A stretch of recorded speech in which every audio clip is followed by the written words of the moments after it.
Reminder, this is not financial advice. Please consult a licensed financial professional before making any investment decisions and do your own research. Welcome back, everyone, to another weekly update. What's going on with the market? What's going on in the world? My name is Darren. We're going to run through a lot of topics today. It's America's 249th birthday, July 4th. Hope you all had a great weekend. The administration decided to bring in that birthday party with a celebration and surprise, being the one big, beautiful bill that was signed. In addition, Elon, while all of us were partying, Elon was creating his own party with the America Party, a new, essentially a third party that's not Democrat or Republican. It's his own party. We'll see how that goes. And then in addition, we also had another revelation, I guess, of the Epstein List, being that the FBI and DOJ say now there is no list.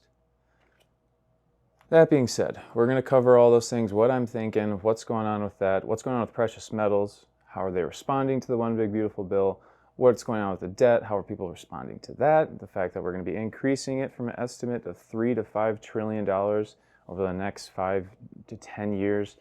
Depending on if the temporary provisions stay into it, it's going to be on the higher scale of $5 trillion. If they're removed as it progresses, the temporary things are let go, it's going to be around $3 trillion. So right away, the whole big Elon and Trump, another Battle of the Billionaires episode, so to speak, that happened this weekend, is once again revolving around debt. The conversation is the U.S. federal debt. What are we doing? We're constantly in a deficit. We're now spending more money. Doge was trying to go in there to cut costs, to try to hack down the deficit. That didn't totally work out as planned. And now all of a sudden, what's the point of Doge if we're going to go in and put in another couple trillion in this bill? That's Elon's argument. And a lot of it is of merit, right? You look at these things and you say, the problems are so big that how do we solve these things? Well, in some regard, the cure has to be, the cure can't be worse than the problem itself, right? Like, in order to handle this, you actually have to go through something, and going through something in this regard is seeing throughout the system that it is already a snowball that is turned into an avalanche, and there is no stopping it. That's reality.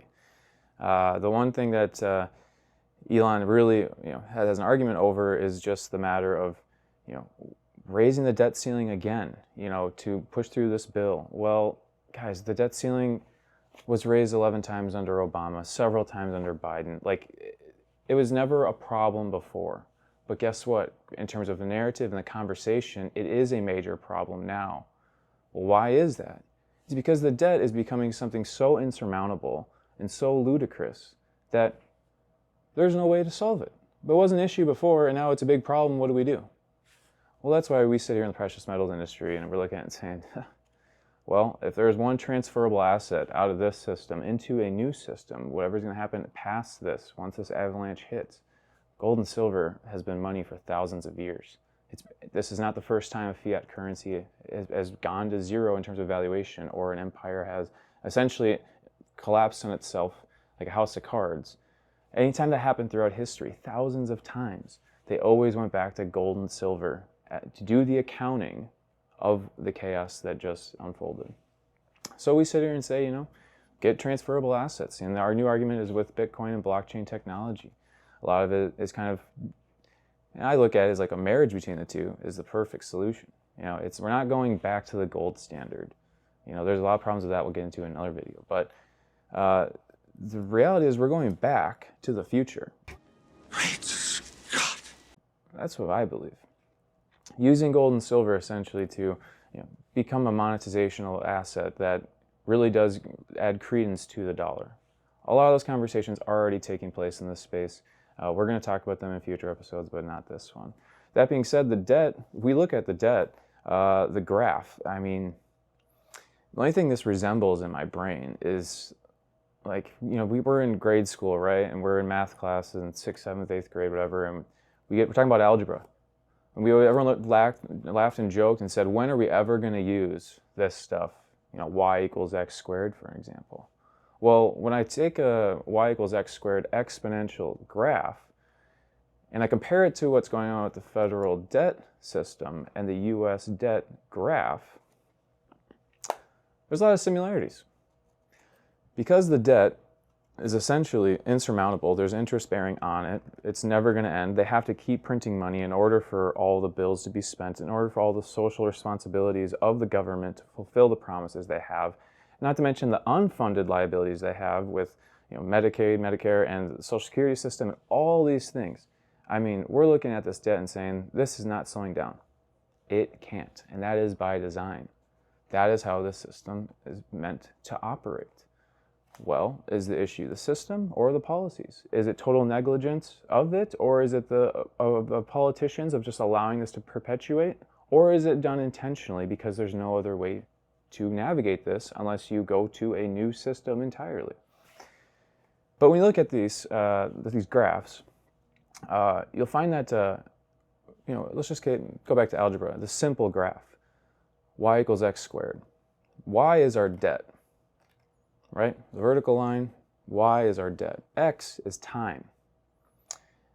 On an exponential graph, every 1 or 2 spots, even an inch, once you get to the exponential curve and it's really going up, every single time you increase x just by a little bit, y is going to go up a ton. It's going to go infinite, right? Well, with our debt graph, we're looking at the same thing. Right now with the bill, we're estimated now to be at today, right now, basically like 37.5 trillion in debt. If we went back 5 years from now, we went back to 2020, we were at $22 trillion in debt. So in 5 years, we have added $15 trillion of debt. Well, our collision course that we're looking forward into the future on now is that in 2030, we're going to be crossing the $50 trillion in debt. That is a lot, right? We look at that and we say, at what point is this, when does this break? When do liquidity events take place? When and margin calls and interest rates, and what are we going to do with all this stuff? Because the interest rate on this stuff at 50 trillion is absurd. It's already absurd at 37 trillion. So I think going forward here now, it's kind of the battle of the billionaires is all of a sudden, like I mentioned last time we talked about battle of billionaires, it's bringing the narrative of people together of there's a debt problem. There's a major debt problem, left, right, center, doesn't matter. There's an issue there that we need to look at. And in some regard, the same thing's happening with him announcing his American Party, where it's like there's the Democrats and there's the Republican parties. They've been around forever. A two-party system, we only get 2 choices every year. Well, I'll take the worst of 2 evils, right? Or the better of 2 evils, however you look at it. And thinking about it, well, the past 2 elections we've had, a combined age of the people that are debating for presidency are 150 years or older, essentially. We look at that and we're like, okay, can we get more options? Well, sorry, libertarians, your votes have never really given you too much promise in terms of your party. Well, why can we have more options that are actually gained on the political stage? Now you're talking about bureaucracies, lobbyists, all these different things that are powers that be that don't allow these things like the Libertarian Party to actually have a seat at the table. So once again, it's kind of a dynamic of like, yeah, we need more options, left, right, center. I think everyone can agree, hey, eventually we need more options. Debate the best ideas, move forward with it. So that's kind of where I look at this and I say the battle of the billionaires, once again, kind of bringing narratives together on both sides where there's a problem. So Elon and Trump, their feud is resulting, net result of what's going on as people talking about interests and conflicts that align with everyone, no matter what your political affiliation is. Now, that kind of leads into the last point, the Epstein List. Guess what? That's a lie. There is no Epstein List, according to the FBI and the DOJ. This one I find to be very interesting. For obvious reasons, this is a extremely high-profile case, likely probably never seen in history. There's probably been nothing ever bigger than this because this affects international law. This affects heads of states across the world, CEOs. Who knows? I mean, there's tons of people. This is the biggest, unveiling, I guess, that people are desiring because who knows? But the rumors have it, and the people that are being accused in court are high-profile names in all industries that we care about, that affect our lives. So guess what? This thing that they're coming out telling us it doesn't exist anymore, that's going to light a fire under a lot of people. Left, right, or center, they're going to say, hell no, we want to see what's going on here. What are these things? Who are the players? What do they do? You want answers? I think I'm entitled. You want answers? I want the truth! You can't handle the truth! And I really thought about this and how I would talk about it today. And it made me kind of think a bit more about jurisdiction. You know, FBI and DOJ, do they have the jurisdiction to go after essentially an international crime syndicate? I mean, in some regard.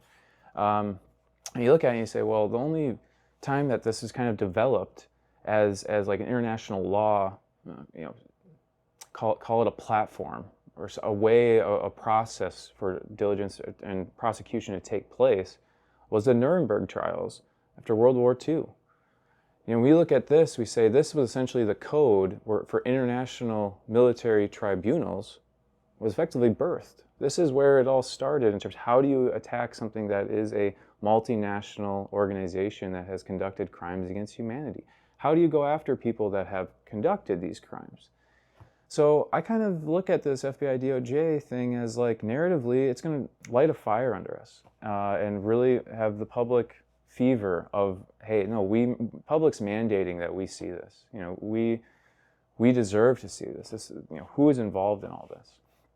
So that's something that I think is obviously going to be an episode that we're going to continue to revisit. I mean, there's so much going on with the Diddy stuff as well. I mean, that's a whole different thing. So in terms of that stuff, I really do look at it and say, you know, remember we're in a information war. Like I've always kind of said that in terms of that there's going to be psyops, which psychological operations to be bad for you and they could be good for you. There's such a thing as a psyop that is good for you. There's a net effect that is a positive one. And that's where I really this is going to continue to unfold over time, and we'll obviously be here to talk about it, and I'll give you my thoughts and opinions on anything that unfolds. So that being said, you know, we're moving on to precious metals. What's going on in precious metals? That's what's happening in the world. What's going on in our industry? Right now, precious metals is looking at essentially $36.50 silver. It's been holding that for a good minute now. Probably the past week, it's stayed steady. That's a big sign. That is a big deal. Silver is something that has a lot of demand right now.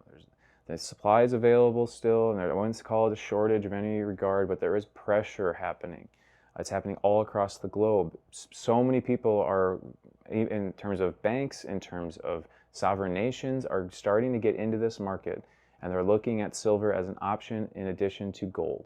Platinum, palladium too. I mean, there's a lot going on. So with the EU right now, they just announced that they are going to begin stockpiling critical minerals to essentially protect themselves from future supply disruptions. What is that telling us? That's telling us that they're saying, yeah, something's coming, and guess what? We got to make sure that we're good. That's the EU doing it. These are nations that don't announce these things until, guess what? They have to do it. There's someone that has always been, like, you know, LBMA distributing metals, especially pre-tariffs, to try to get gold and silver into the United States for their account holders before the tariffs hit, so they wouldn't get taxed the extra tariff amount to get it in. These people have had metals for a long time, and now they're sitting here saying, we're going to start stockpiling critical minerals because supply disruptions are going to happen in the future. It's a big sign.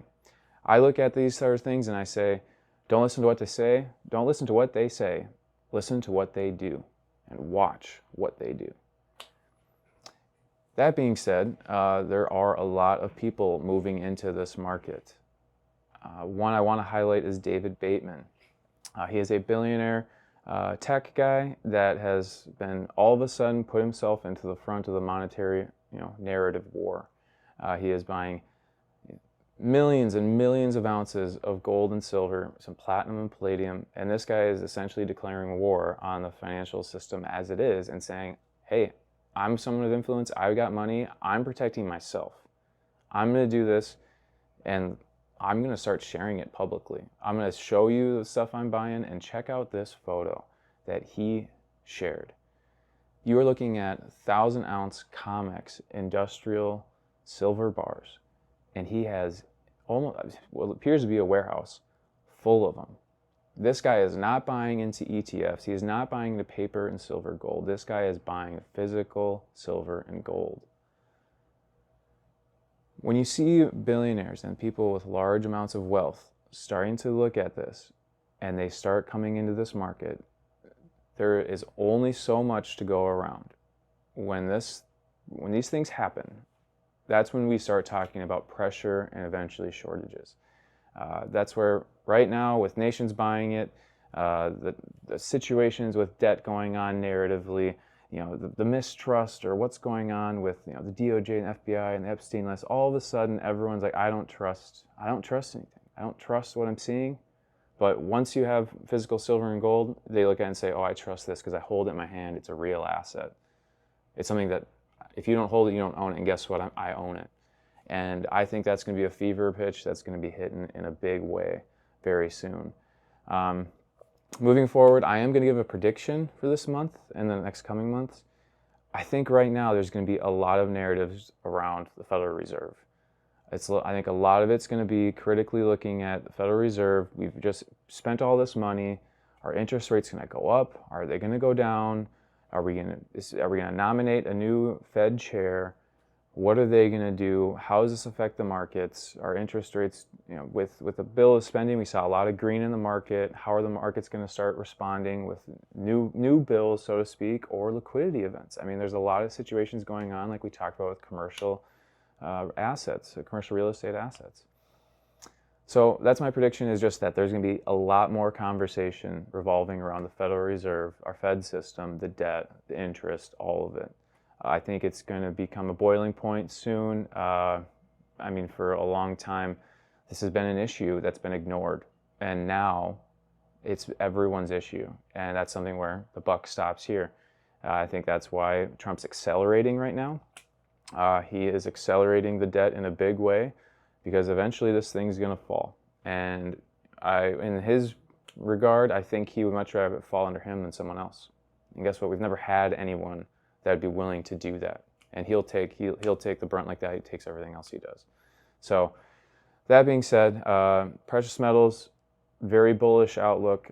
Gold is still maintaining its $3,300 level, which is big. I think that it's going to be moving up here very soon as well. We've been kind of in this correction phase for a bit. Maybe we'll still correct for a bit more and trade sideways, but we'll see what happens there. Platinum is still on its mini run. After our last video, it went up again quite a bit, but it also went down quite a bit, meaning that platinum is becoming very volatile. It is something that is being scooped up by a lot of people. The premiums on it are absurd to acquire the physical.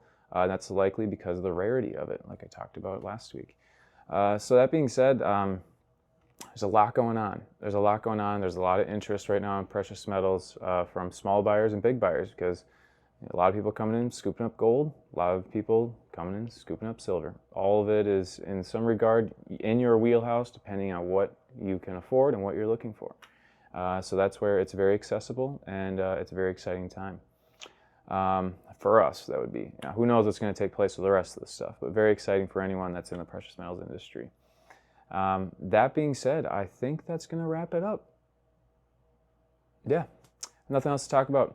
Appreciate your time. Thanks for sticking around another week. If you haven't already, please like, comment, and subscribe to the channel. I want to see a lot of feedback. I got a lot of great feedback last week, and I really appreciate it. There's a lot of interest in that video talking about the rarities of precious metals. I really appreciate that. I want to see that continue. Tell me what you want me to talk about, don't want to talk about, whatever. Say I look like crap, don't care. Maybe I will care, who knows. That being said, like, comment, subscribe. Appreciate you sticking around to the end. Take care and God bless.